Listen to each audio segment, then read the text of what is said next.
This is how you activate your center. And when you activate your center, you will be working to narrow your hips.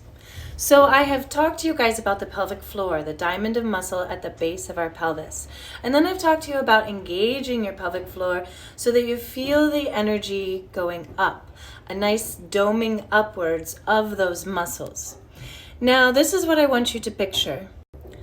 I want you to picture that the energy from your pelvic floor is being drawn up to your center point. And I've talked about how your center is about 2 inches below your belly button and 2 inches back.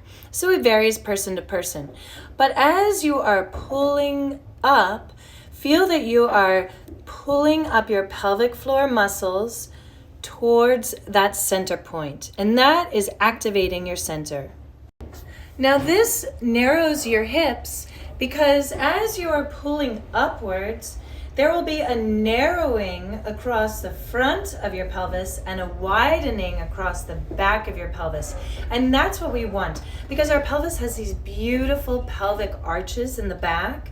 And we want to allow the weight to travel through the pelvic arches. When we widen across the front and crunch in the back, the weight can't go through the pelvic arches as well. And so when you're narrowing across the front, you're also going to be bringing your hip joints closer together.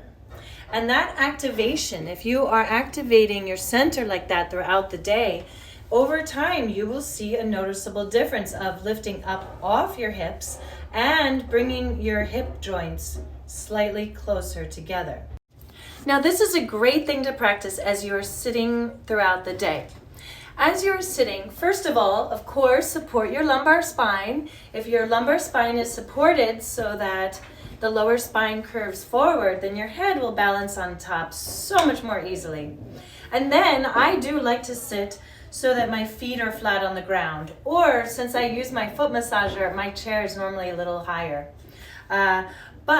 So as you're sitting here, a lot of us tend to splay our legs open, especially when we're driving. I see this all the time when people are driving. But if you bring your legs into parallel so that your knees are in line with your hip sockets, just like standing, then that will help to again narrow the front of the pelvis and widen across the back of the pelvis.